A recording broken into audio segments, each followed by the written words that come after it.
Thank you again, everyone, for joining us for today's webinar. Our webinar is entitled Creating a High-Performing Culture with Personality. I am your host, Rick Kaufman, and with us today we have two very distinguished guests, Merrick Rosenberg and David Friedman. So before I introduce them, I just want to invite you to ask questions throughout this webinar by clicking the Q&A button below and typing your question in there. Our guests are going to try to answer as many of those questions as they possibly can at the end of our webinar. We will be going for about 1 hour today.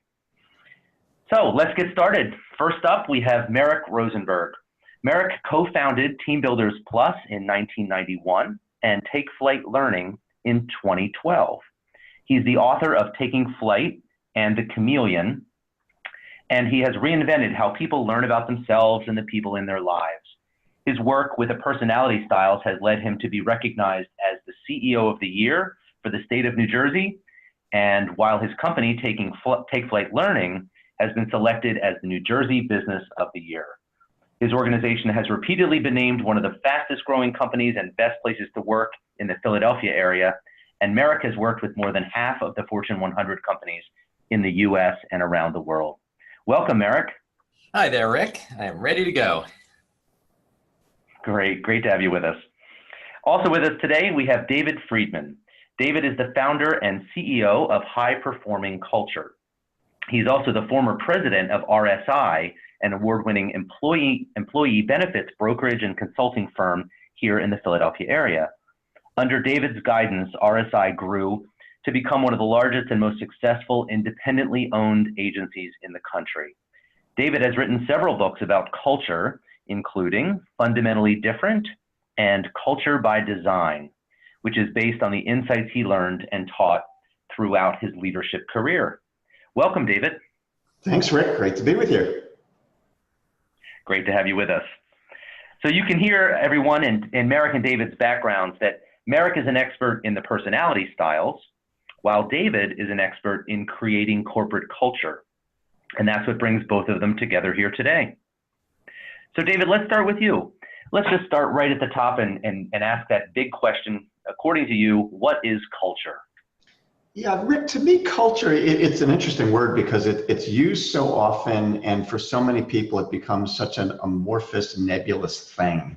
And to me, culture, more than anything, is about behavior. It's what are the behaviors that show up every day in a company? When you look at how a company operates and you see the behaviors that you can observe, that's what the culture is. It's behavior more than anything else.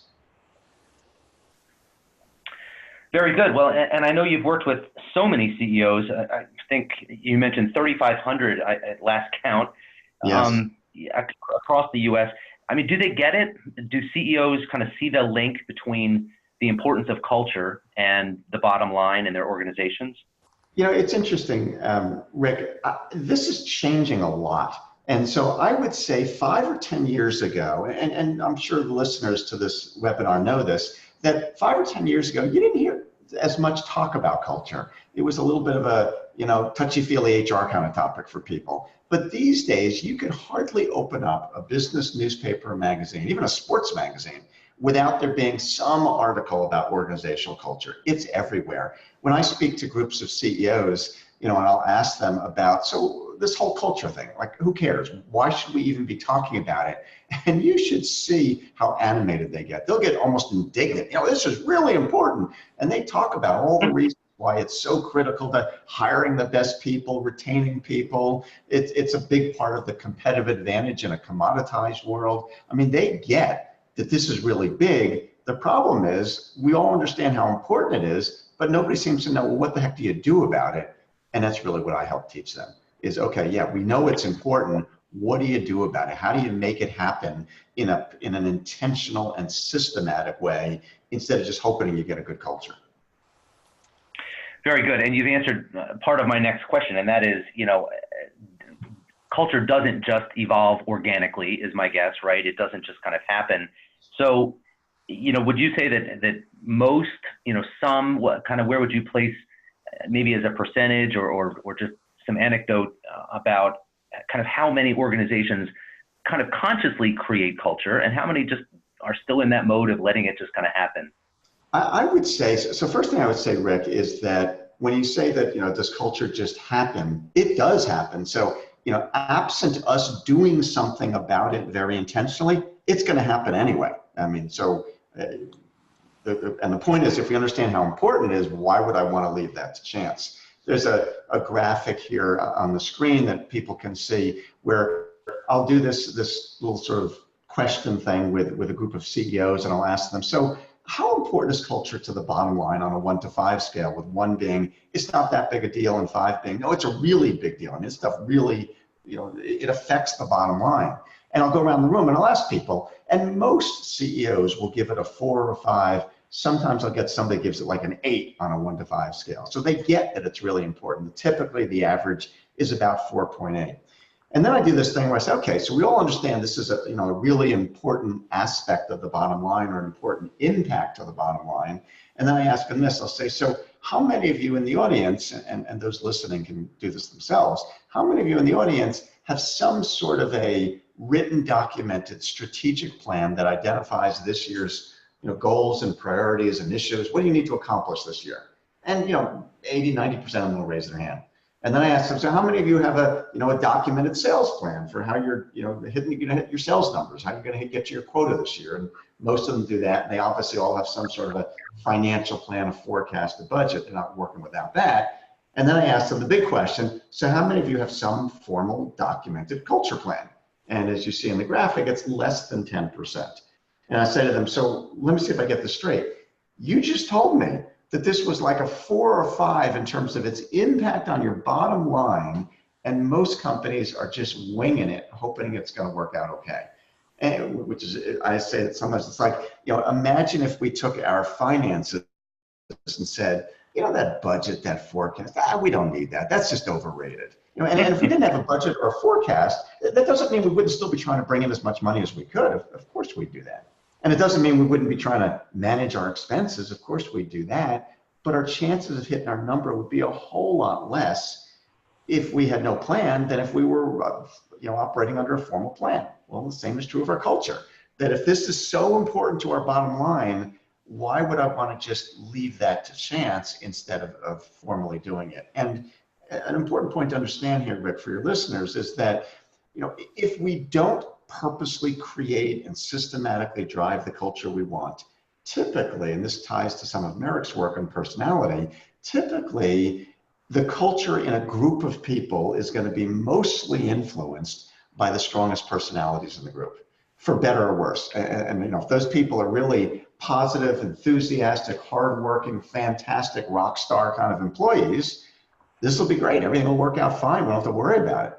But if they're not, if those strong, influential people, who, by the way, are not necessarily the designated managers, supervisors, and leaders, they're just people with strong personalities. And if those strong personalities happen to be cynical jerks with lousy attitudes, they're going to influence people around them to be more like them. And the reason I always point this out to people is, again, if we understand how important our culture is to success, geez, that's not something we ought to just leave to chance and hope the right people are going to influence it. We have to take control over that and purposely create the culture that we want. Right.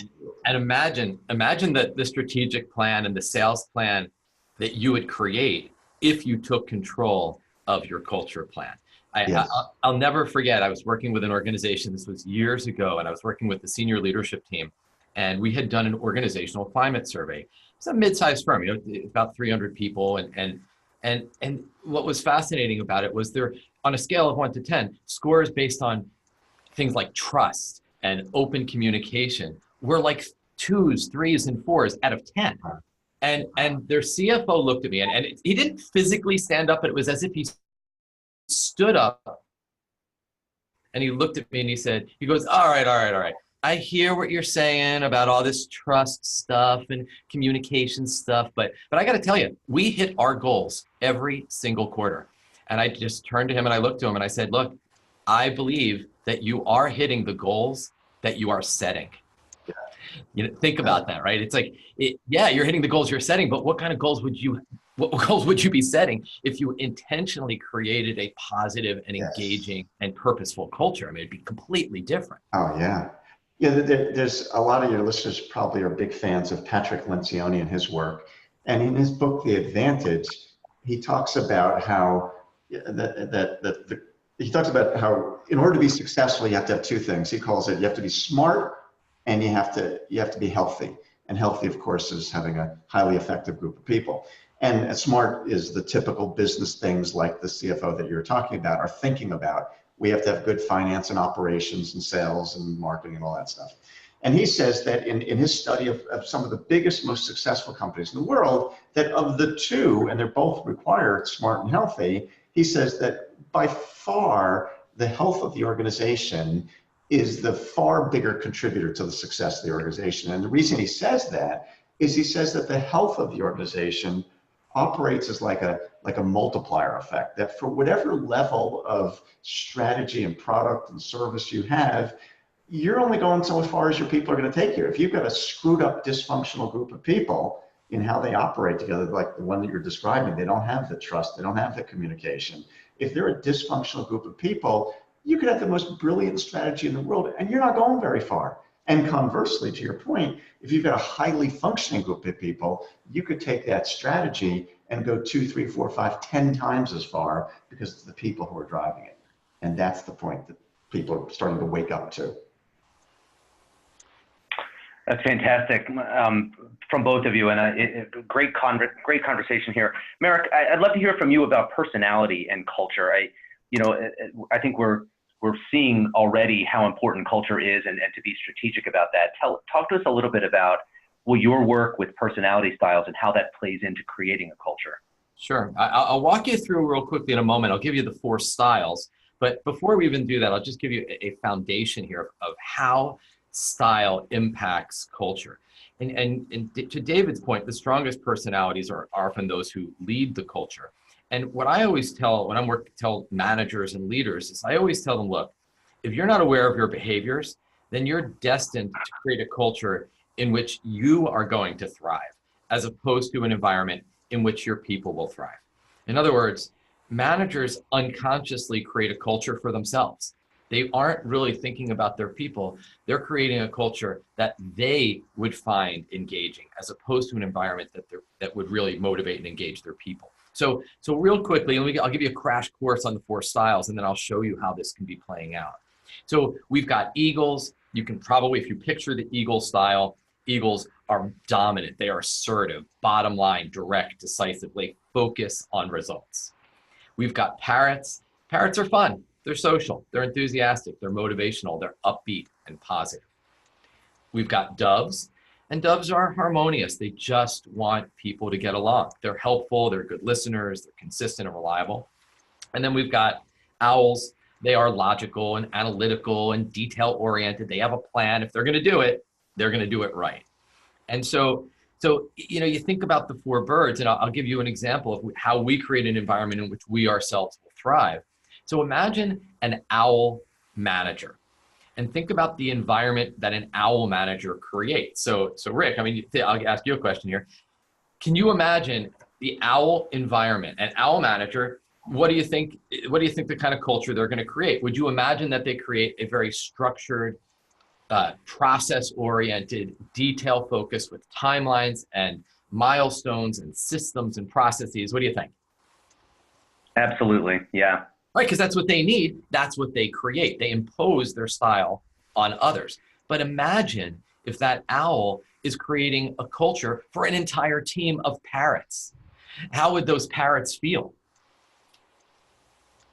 Oh, well, being a parrot myself, self-assessing here, I would feel boxed in. I would feel, I need a little freedom. I need some rope, right, to kind of, take the task and run with it. I'll figure it out. Right, of course. Don't kind of close me in. Yeah. Yeah. So David, picture this one, right? We've got a parrot who has created a very free-flowing, here's your goals, here's when I need them, I believe in you, just get it done. And they've created a culture for an entire team of owls. How do you think those owls are feeling? Oh, they're going to feel like, I don't understand the expectations. I mean, how are we going to get this thing done? If we don't have some structure here, we can't just wing it. Absolutely, you got it. And that's what we're talking about, is that, look, we've got to be what I always call a co-creator of culture, as opposed to a passive recipient of culture. We need to co-create the environment with the people and for the people that are in that culture, and not just either passively say, well, I guess this is the culture we've got, I guess it's what we deal with, and not impose your style on others. We've got to be able to co-create the culture so that the people who are in it are going to thrive in it, or they're going to thrive, and it's going to be clear and defined for them. Fantastic. That's great stuff, Merrick. Yeah, David, go ahead. Yeah, I just want to piggyback on something Merrick's saying there, because it's an interesting thought about co-creating, because there's this delicate balance between, on the one hand, I'm with you entirely about, we certainly need to create a culture in which our people are going to thrive. On the other hand, I'm often teaching people that the defining of what is the culture that we want in the organization is a responsibility of leadership. And I often say it's a design function, meaning if I'm the CEO, I'm the senior leader, I'm designing the organization that I want to build, and I'm not designing it around, coincidentally, the people we happen to have today. I'm designing around my vision of what is the kind of company we want to build. And so I think we have to blend that with, because I want to make sure your listeners are not misunderstanding, that it is a leader's job to create the company he or she wants, but within that company, there's going to be a lot of different people of all different personality types. And I think what you're saying is that inside of that context, I, as a manager, have to make sure I'm setting up things in a way that my people can thrive.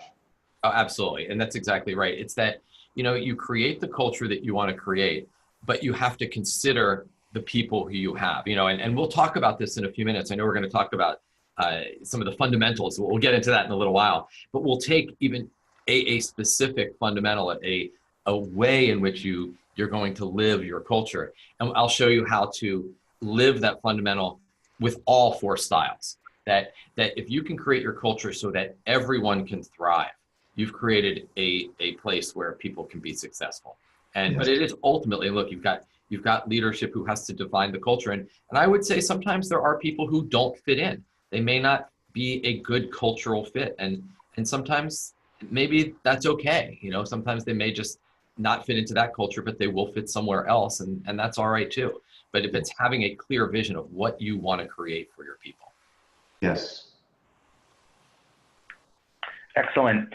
David, kind of a nice lead in here. I know that after looking at this framework of the 4 birds, you've got an 8-step framework that you use to help organizations kind of get into what we've just been talking about, that conscious creation of culture.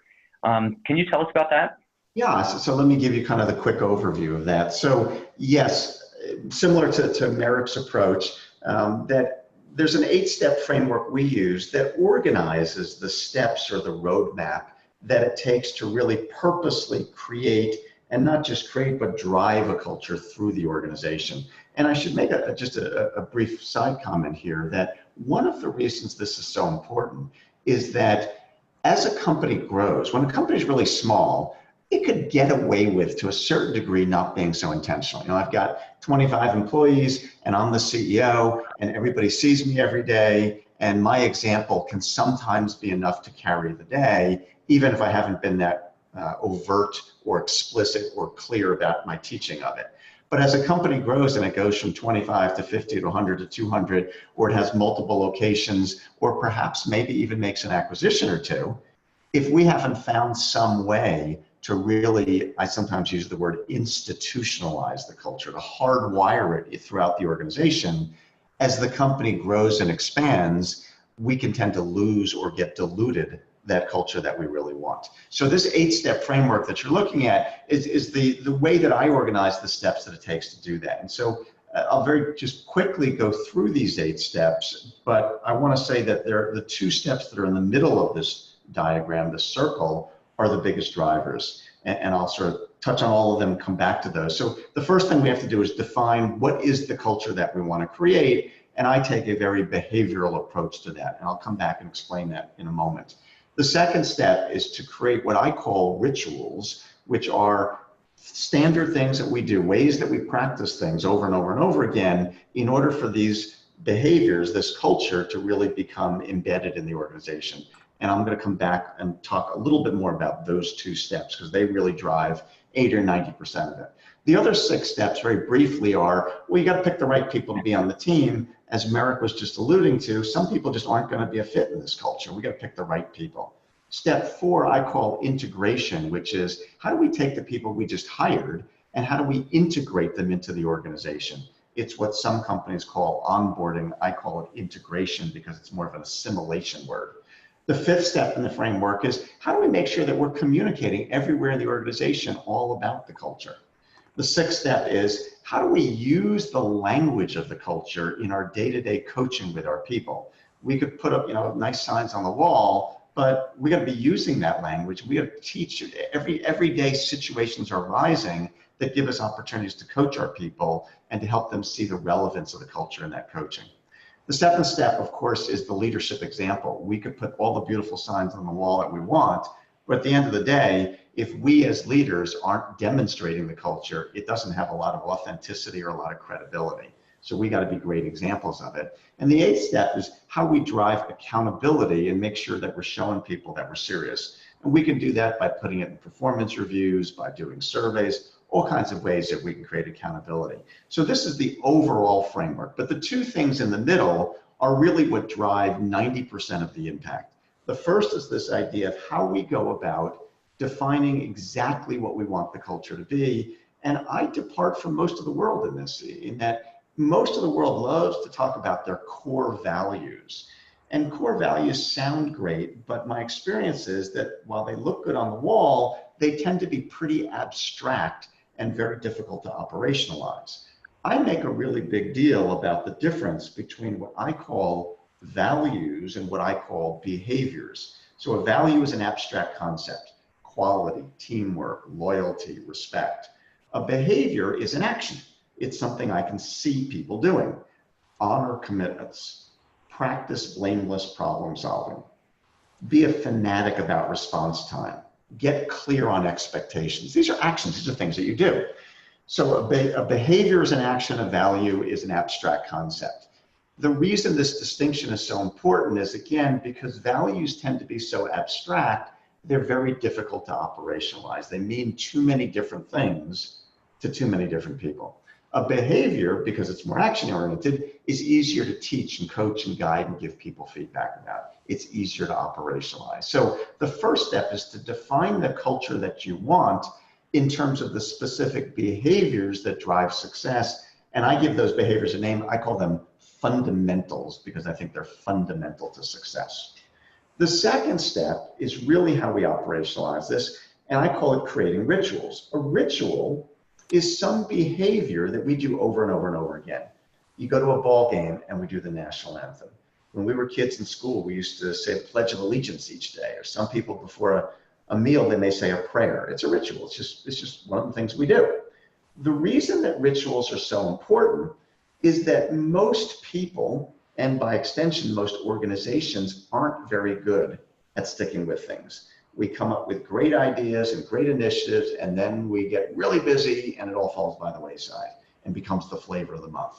When something becomes a ritual, it's no longer hard to do. It's just what we do around here. So the way we use this concept is that we take our fundamentals and we focus on one fundamental each week through a series of rituals. So week number 1, everybody in the company all week long is talking about, thinking about, working on, focusing on fundamental number 1 through a series of rituals. And I'll give you an example in just a second. The next week, everybody in the organization is focused on fundamental number 2. And the week after that, 3 and 4 and 5 and so on. And at the end of the cycle, we go back to the beginning and we do them over and over and over and over again every week for the rest of our lives, because that's how they sink in. So a really simple example of a ritual is in my company and most of our clients, every time we have a meeting in our company, whether it's a project team meeting, a department meeting, a leadership meeting, if there's a meeting going on in the company this week, every one of those meetings, the first agenda item of the meeting is the fundamental of the week. And we spend the first 3 or 4 minutes talking about it. What does it mean? How do we practice it? What can we do to be better at it? Just a few minutes, then we move on. But it happens every single meeting, everywhere in the company. So this is what I mean by a ritual. So the idea is, if we can define really clearly what we want in terms of these fundamentals, and you see examples of fundamentals in front of you, And then we could take one of these fundamentals every week and focus on it everywhere in the company through a series of different rituals. And then we cycle through them over and over and over and over and over again. Sooner or later, these behaviors that we've defined, these fundamentals, are going to become internalized. They're just going to become second nature. And that's really the core concept, is define in really clear terms the behaviors that drive success, and then create a structured, systematic way to teach them to people over and over and over again. That's really the core concept. Wow, I love that, David. Fantastic. Merrick, I'm thinking out kind of to myself here about the personality styles, kind of weaving into this model about, you know, the 8-step framework and also about these fundamentals. Talk to us about how you would infuse personality into what David has just described. Sure. In fact, I'll go back to the model here for a second. Let's just take any step. You can look at any one of these steps to incorporate the personality styles into them. Let's take number 6. Let's take step 6, coach to reinforce your culture. Well, take, for example, the 4 styles, the eagle, parrot, dove, and owl. Would you coach each one of them the same exact way to reinforce your culture? And I'm sure David would agree that behavior that is rewarded tends to be repeated, right? A puppy knows that. You reward a behavior, the behavior gets repeated. So when we see people who are demonstrating those fundamentals in your culture, you want to reinforce it. But what is important to each style is different. So for example, you know, if I was giving feedback to an eagle, I might say, look, results are important to them. So I might say something like, look, I really appreciate when you did the following, because you helped us to achieve our results, and that allowed us to improve this, decrease that, increase this. Nicely done, right? It's like for the eagle, when giving feedback, I'd focus on the results they achieved and the impact. If I was giving feedback to a parrot, I might say to them, I really appreciate your enthusiasm and your energy and your passion, and you're a shining example of the culture we're creating. A parrot's going to go home and they're going to be thinking about that on their drive home, because you're excited and your energy is going to energize them to display that behavior again. If you're talking to the dove, I would take a totally different approach. I might say, I really appreciate the way you listened to me. Maybe one of those listening fundamentals, like I know David uses, one of them is often listen generously. Yes. A skill set of the dove, like to give feedback to the dove and say, I just want to tell you, I saw you live the fundamental of listening generously, and I really appreciate that. I appreciate that how you were present and you were there for me, and I just want to thank you. But for a dove, that's going to warm their heart. And you're talking to an owl, and maybe one of the fundamentals is around sharing information. So you turn to the owl and say, look, I know one of our key fundamentals here is we need to share information. And I want to thank you. You always give me what I need. You keep me in the loop. You give me all the details that I need. And you know what? I'm able to make good business decisions because of that. So notice how we can coach people to reinforce the culture, but we can use the styles when we're giving feedback. And we can infuse personality into every one of those. But the power of linking the styles to how we reinforce culture is what enables that culture to just continually be something that we're working on and that we're rewarding when we see it. That's a great example. Merrick, I love that. Yeah, and I think between defining what we're talking about here, right, defining these behaviors and ritualizing them, I think also what I've been hearing from both of you is the importance of keeping these things top of mind, right, kind of on a daily, ongoing basis. And I think one of the things that pops out at me about the 4 birds, for example, Merrick, is how visual they are, right? Kind of the intuitive nature of that. And I wonder, do you think that contributes to kind of the power of the way that your personality style program is infused? Oh, I do. I think that, nobody ever put the letter D on a desk, or, for the DISC model, or the letter E for the extrovert for the Myers-Briggs sitting on their desk. But we'll put these desktop birds on every desk, and you walk into a company that has 200 employees, and literally there's a bird sitting on every single desk. And I'll show you how that can be used here. Let's take one of David's fundamentals. I know he often uses Obviously, you create them in each company, but here's one that's probably a pretty standard one: is communicate to be understood.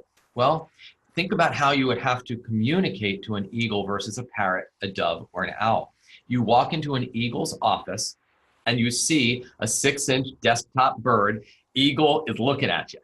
Well, if I'm an owl, I feel like, hey, I want to explain something to this eagle. So therefore, I'm going to need to provide a tremendous amount of detail. How else are they going to understand this unless I give them all the detail? So I bring charts and graphs and data and statistics and a spreadsheet, and I spread it out across the eagle's desk. And 15 minutes later, I'm like, and therefore, this is what I recommend. Well, you know what? If you want to communicate to be understood and you're talking to an eagle, you have to get to the point, and you have to get to the point quickly. And so you can take a fundamental like communicate to be understood, create these visual symbols of the birds, so that when they are going to enable that fundamental, they can use their style to make that happen. You know, if I'm talking to a parrot and I want to communicate to be understood, too much detail overwhelms them, but energy and enthusiasm excites them. So dial it up, and they'll be right there with you. So it's really about taking the fundamentals, making them visual, infusing personality, and just making it a part of your culture. Fantastic. David, I'd love to hear your thoughts as well on, keeping the fundamentals visible. You've talked a little bit about, the importance of keeping them top of mind and really infusing that into different organizations, whether they're small, or as they grow. Talk a little bit about that as well, and how that really can become a sustainable competitive advantage. Yeah, so the first thing I'd say there, Rick, is that sustainability to the program is everything. As I alluded to earlier, we've all had the experience, and everybody on this webinar has had the experience in their company, where we've rolled out things that we really had the best of intentions. I mean, we really thought this was going to last, and then we all got busy, and we got a bunch of new orders, or we lost a key employee, or something else happened, and it all fell by the wayside. And so that's just human nature. And that's why, understanding that, we have to ask ourselves, okay, what can we do to literally keep this, as you said, top of mind, to keep people focused on it? And so a couple things I'd say about that. The first thing is this whole idea of ritual that I've been describing is the foundational element that keeps things alive. That when something becomes a ritual, when it becomes a habit, I really use that word almost interchangeably. There's a big bestseller some people may have read called The Power of Habit. It's the exact same concept. Once something becomes a habit, it becomes easier to do. It's just what we do. That's the routine. We don't think about it. It doesn't take discipline. It doesn't take focus. It's just second nature. It's almost non-thinking. So we've got to create routines or rituals or habits around how we talk about, think about, practice our behaviors, our fundamentals. Otherwise, it will be the flavor of the month, and we'll be excited about it for a little while and then get busy. So the first thing I would say is rituals are foundational to sustainability. They're what enable things to keep going. Now, as we talk about rituals, there are a lot of different rituals we could create, and we want to create ones that make it easier to keep them top of mind, ones that create more engagement, more interaction. So if we create rituals that are boring or tedious, after a while, though we do it, it could just become meaningless. I was once doing a talk and somebody asked me about keeping rituals engaging or interactive and not tedious. And the example they gave of the opposite is they said, when I was a kid, I used to have to say my prayers before bed every night. And I got news for you. I wasn't praying. I was just, sitting, kneeling down, going through the motions. So we don't want to just go through the motions. So the key is to create rituals that have interaction and engagement. So for example, the example I gave you of starting every meeting with the fundamental of the week. If we start every meeting with the fundamental of the week, we want to ask people questions to engage them and get them thinking. So rather than standing up and saying, we use the example that Merrick referred to of a fundamental that we call communicate to be understood. If that was our fundamental this week, if I stand up in the front of the room and I say, so does anybody have anything you want to say about this? I'm going to probably get crickets. Nobody's going to say a thing. But if I say, Rick, why do you think some people communicate in a way that like nobody knows what the heck they're talking about? Or what do you think the impact is, Rick, if you use language and vocabulary that your audience doesn't know? And now I've asked you a specific question and I've got your brain participating and you're engaged, and now we have a discussion going. So as we think about keeping this stuff top of mind, the more ways that we can create engagement and interaction versus one-way communication, the more people are participating, the more it's staying top of mind, it's staying alive for them. Now, I'll say one other really quick thing here, and that is it's critical to create ways of getting people engaged and interacting. At the same time, you know what? There's some value, just like Merrick's describing with having birds on people's desks. There is value to just the visual reminders. We've got mouse pads with our fundamentals. We've got screensavers with our fundamentals. Our fundamental of the week is in our email signatures. We've got posters with our fundamentals. So the more I see it, the more likely it's going to stay top of mind. It's just that I don't want to rely on that as the only way of keeping it top of mind. And I got to say too, I've had the opportunity to work with several organizations that David has utilized this 8-step framework in, and it is unbelievable. It's like, that's why I was so excited to be able to have this conversation with you today. It's amazing how everyone can just recite their fundamentals. They can tell you what their culture is all about. And it really is because every week they take one of them and they live it. They bring it into their meetings. They talk about it. They talk about how they're going to use it. They talk about what it looks like in action, not just in theory. You take a fundamental like celebrate success. Look at that. You take it apart and say, how can we do that this week? How can we really celebrate our successes? And when you make it a part of those behaviors, a part of your everyday culture, and you ritualize them, then you are consciously and intentionally creating your culture, and you're practicing it, as opposed to, we've all seen everybody creates their values and they put them in a new hire orientation booklet, and then maybe that's the only time you can see. They don't even know what they are. No one would even rattle them off because they don't even know what they are. Whereas when you ritualize them, you create visual symbols, you create a mouse pad. I mean, these are simple things. It's really impressive how it does become the language of the culture.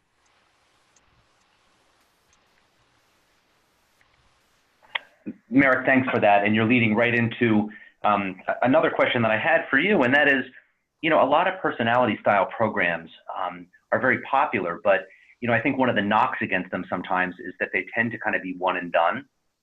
And people enjoy them, right? They learn about themselves, but I hear a lot about programs where people go through the program, it's great, but it kind of fades away. How do you keep the personality styles alive to really create that common language that continues through the culture over time? Sure.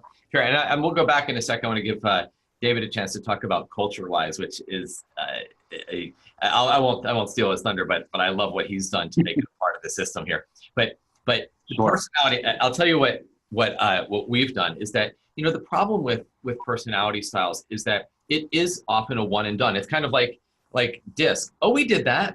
Or Myers-Briggs. Oh yeah, we did Myers-Briggs, as if it's like exercise. Oh, I did that once, right? Or dieting. Oh, I dieted. It's like, that's just not how it works, right? There's one of my favorite expressions is chaos is the natural state of things, and left unchecked, everything returns to its natural state.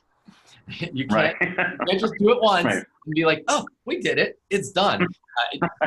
David, that's what David's telling you about culture. It's got to be something you're continually working at. It's not an event, it's a process. But the same thing is true with personality. If you want to make the personality styles part of your culture, you've got to build it in and bake it in. And so what we did is we created an entire style ecosystem. So instead of just going through a program, just like our standard, let me introduce the styles to you, understand yourself, understand how you are impacting others, which is our Taking Flight with DISC section. What we did is we created a program that all the salespeople could go to. Chameleon selling. How can you be a flexible and adaptable salesperson so that you can communicate to anyone? Chameleon leadership. How do you communicate as a leader? How do you create culture as a leader? How do you engage people, motivate, give feedback, delegate, and think about the personality of the people you're talking to? Innovating ideas. How do you drive innovation by using the 4 styles so that you tap into the creative power of everyone, not just, as David said earlier, not just those with strong personalities and loudest person wins. And rediscovering conflict. How do you infuse style into conflict? And so the power of creating an ecosystem is that either we'll come in and deliver that training for you, or we certify either in-house trainers or consultants to be able to deliver that training themselves. And what it does is it's not just we went through one session or took an assessment and that's it. It becomes something that we are continually reinforcing. You go through Taking Flight with DISC. You put the desktop bird on your desk. One of the things I'm really excited about is that, and this sounds so simple and so logical, we built into our workbooks, into every one of our workbooks now, has 4 reinforcement activities that can be led by the manager of the team or any team member. Doesn't need to be the trainer, doesn't need to be me, it could be anybody. But imagine if you went through a session on learning about styles, and then for the next 4 staff meetings, you did a 10 to 15 minute activity to reinforce the styles. Well, we all know, you send people to a training program, every statistic, every study will tell you that those first 3 to 4 weeks after the training program are the most important. If you reinforce the training, then we don't see that learning doing gap. We see people are learning and they're doing. There's not this giant chasm between I learned it, but I don't really apply it. So we've literally built reinforcement activities into the training. So for me, look, it's got to be a process. It's not an event, and we built a whole ecosystem around it. So, but I'd love to hear David, because he's great. This is, I know this is perhaps your newest baby, right? This is pretty new, right? It is. So this is, piggybacking exactly what Merrick's saying, and we've been saying throughout this webinar, that talking about it, doing a training session, writing, whether it be personality styles or whether it be writing a bunch of vision, mission, values, behaviors, whatever you want to write, that's not enough unless we're living this stuff in a consistent way and reinforcing it. Nothing's happening. And so reinforcement, and that's the whole concept of rituals, is so critical to success. So I'm constantly thinking about, so how do we create ways of reinforcing and engaging people that are not time consuming and not difficult to do?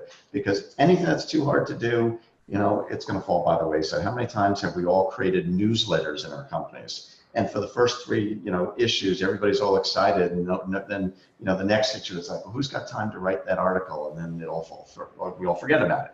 So we got to find ways to make this easy. So recognizing that everybody's on their mobile app these days, we've been working for quite a while and just released a mobile app called Culture-Wise. And it really, we say it this way, it puts culture in the palm of your hand. It makes it really easy to do. And so there are lots of our clients whose workforces aren't always on email. They could be drivers, they could be manufacturing, construction workers, they could be, tech service kind of people, and they're not always tied to email or their computer, but they all have their phone. So we created this mobile app called Culture-Wise, and what it does is it helps us to stay focused on our culture every week, every day, actually, in really simple ways. So it's got a number of different functionalities that I'll review just very briefly. First of all, there's an icon for fundamentals, and somebody could click on and they see their fundamental of the week. They could see a description of it. They could see all of the fundamentals at any time. We've created video tutorials. We call them Fundamental Minute. And there are more than 100 different fundamental minute videos, so that right on their phone, they could look at this fundamental and watch a 60-second or a number of different 60-second videos about this fundamental and just get a tip, an idea, a suggestion. We have a system that we call eMinder, where every week it sends people on their phone a lesson. I call it a scenario-based lesson related to the fundamental of the week. It gives them a situation that has to do with this week's fundamental and asks them, what would you do if you were faced with this? So now the employee gets a chance to engage with the fundamental and respond to a situation and apply their understanding and get some feedback. We've created a coaching guide that's in there that if you could go to this week's fundamental and see a number of different teaching points and coaching tips about the fundamental There's also in there a list of questions for discussion. When I was describing starting a meeting with the fundamental of the week, if you're not sure as a typical manager, so what kind of question could I ask to get an engaged, interactive conversation? You open up your phone, you go to this week's fundamental, you hit the coaching guide, and here's 8 or 10 questions you could use to get people talking about it. We created something called kudos, which is a way to acknowledge, especially for those doves, to acknowledge people who are a good example of this week's fundamental. So you see somebody who was demonstrating the fundamental of the week, like in Merrick's example, this person was being a really good listener. I could basically send them an acknowledgement, a kudo, that then goes out and everybody could see, and then other people can comment on it. And then there's something called messages, where every week a message goes out from somebody in the company with their thoughts about this week's fundamental, and others in the organization can like it or comment on it. And now you've got people talking back and forth, responding to each other about the fundamental. And then lastly, there's something called quick tips. And quick tips is a daily tip. So every single day on people's phone, they get pushed a tip that has to do with this week's fundamental. And those tips can be both text, just a 3-4 sentence idea that you might want to think about the fundamental as a reminder, or they can also be videos as well. And so every single day, right on your phone, you're getting a reminder to keep it top of mind about this week's fundamental. And it's just a really powerful but simple tool to serve up daily reminders and thoughts and engagement with the fundamental, so that you're again, the whole point is to Merrick's point earlier about this training, we can't just do a training and think we're done. We're going to talk about this all the time. And the app makes it really easy to be talking about it and thinking about engaging with it every day. It's really cool. Wow, David, that's fantastic. I love the phrase, culture in the palm of your hand. That's certainly apropos for this, and I can see how this really helps people keep it top of mind and in the palm of their hand. That is a great tool. Thanks. We are we have a couple questions that have come through. I thought maybe we'd take a moment here and don't have a lot of time, but just a couple here. One from Merrick to get us started. The question is, are there certain styles that are better than others at creating a high-performing culture? I think I know your answer here, but I'd love to hear from you about that one. There are certain styles that are more successful at creating certain types of high-performing cultures. But think about it. Let's take four leaders. Take somebody like Steve Jobs. He was that eagle style. You end up creating an eagle culture as an eagle style. He was pretty successful in his career. Someone like Richard Branson, the parrot, creates a parrot culture. Also pretty successful. Howard Schultz, the dove, CEO of Starbucks, creates this brand that's so dominant. I mean, creates an industry really, and creates a very much of a dove culture. I love what he said once. He said, I wanted to create an organization that my father never got to work at. And I just love that. That's the dove style. And an owl, someone like Bill Gates, creating like that kind of an owl culture. So the reality is there is no style that is better than any other style in terms of creating culture. And style does not determine how successful your culture will be, but it does determine the type of culture you're going to create. And so style will have an impact in terms of what you create, but any style can create something very big, very successful. And that's a great question, because it's important to recognize that all styles can create culture and create very successful cultures. Thanks, Merrick. And following up on that, we have another question that dovetails very nicely with that. The question is, if all 4 styles can be successful, then what is the key, for any of them to be, to create an environment that connects with everyone rather than just themselves? What is the key to that? I think, the reality is that I saw this great example of what a high performance team is, and I know obviously this is David's world, but, years ago, back in 1991, I started Team Builders Plus. I co-founded that organization with one of the first team building companies in the United States. And I used to always talk about high performance teams. And I would say, look, there's been a lot of research about what high performance teams are. And one definition of a high performance team is a team that significantly outperforms all reasonable expectations of that team given its membership. So you think they're going to be able to perform at a certain level, but yet they perform so beyond it. And then what happens is when researchers went in and asked people, so what is it? What's the secret? What's the trick? Is there something? Researchers only found one commonality among all those high performance teams. What they found, and here's how they captured it. They said, when you find that high performance team, people on that high performance team will say that they care about each other's personal and professional success. So, it's not something so technical. It really just comes down to caring. If you care about each other's personal and professional success, then you pay attention. We talked about David and the fundamentals. You pay attention to, are you listening generously? Are you communicating to be understood? Are you sharing information? Are you celebrating success? Are you keeping things fun? If you care about each other, then you're looking for ways to live the fundamentals with each other and treat each other well. And that's really it, is care about each other, and you will create a great culture. Well, if you look at that, Merrick, and just think about, the local example that we all saw here a couple of years ago, the Eagles winning the Super Bowl finally. And it was interesting they talked a lot about the culture of the team and all that they had overcome and the role that the culture played in helping them overcome obstacles. But there was a lot of very unusual language around love, which you would not hear on a football team. You hear some of the sound bites. And Nick Foles goes into the huddle and says, "I love you guys." I'm like, who's saying that on a football field? But there was a lot of love going on in that team. People that genuinely, deeply, truly cared about each other. And it showed up in how they performed. Yeah, and it showed up in the results that they achieved. Yes, yeah. Yeah. Great stuff. Great stuff, guys. We have one last question here. And David, this one's for you. Okay.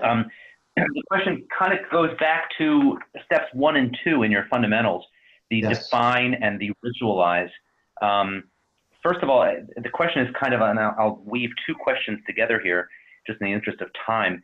First, do you have any tips about how to define the employee behaviors that we want? So in other words, this person, I think the question is, they understand that it's important to do it, but could you get that wrong? For example, that's first. And then secondly, kind of the same idea around ritualizing that. Like, how do you know how to ritualize well, right? Or to ritualize in a meaningful way. Does that make sense?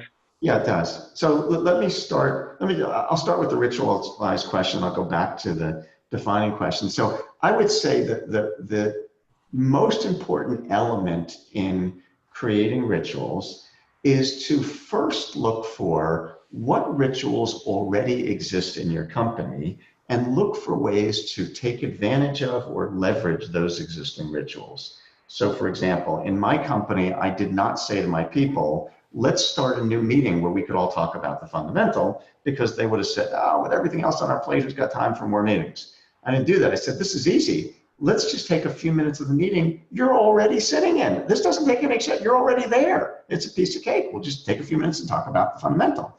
Most companies already have rituals, even if they don't use that language. Every week they have a sales meeting every Tuesday, or a management meeting every Thursday, or most companies I've worked with in construction, manufacturing fields have safety rituals where every day out in the field they talk about a safety topic. Well, if every day you have a safety ritual, you could take, every Monday you could take 5 minutes of your safety discussion and talk about the fundamental of the week. The more we leverage what's already in existence, the easier it is to do. The more new things we have to create, the more impediments to success. And so if there's nothing, okay, we've got to create it. But the first piece of advice would be, look for what rituals, you may not have thought of them as rituals, but they are. Look for what rituals already exist in your company and see if there are opportunities to fold the fundamentals into that. As it relates to defining the fundamentals, defining the behaviors, a couple things that I would say. So there's a few questions that I find helpful in helping a company to brainstorm about what are those behaviors that are important to them. So some of them are things like, so what are the things that you as leaders say, geez, if we could just get our people to more consistently do this, would we be that much more successful? What are those things? What are the things that as a leader drive you the most crazy? If they drive you crazy, you probably have some energy or some passion around that. What's the opposite of that? They weren't doing the thing that drives you crazy. What would they be doing? One of my favorite questions is, typically in every one of our departments, we usually have one or more people who we wish we could clone. The people who say, boy, if I had 2 more women like Mary, this company would be great. Or 3 more guys like Joe, what a company this would be. Picture your very best people, the ones you wish you could clone. What do they do that makes you want to clone them? Oh, you should see her. She always does. Blah, blah, blah, blah, blah. Okay, well, that's a pretty good list of behaviors. Sometimes picturing real humans just makes it easier to think of them than it just being an abstract idea in your brain. So picture your very best people and the things that they do, and that's a pretty good start on the list of behaviors. Make it real. Very good. Yeah, that's very helpful, David. Thank you. Great answer. So we are about to wrap up here. I wanted, Merrick, maybe we'll start with you. And, so much information you've shared today. If people want to learn more about your work and the personality styles, how can they do that? Well, go to takeflightlearning.com and you can see the ecosystem of training programs that we've created. You can also check out the Chameleon. It's available on Amazon. It's an Audible.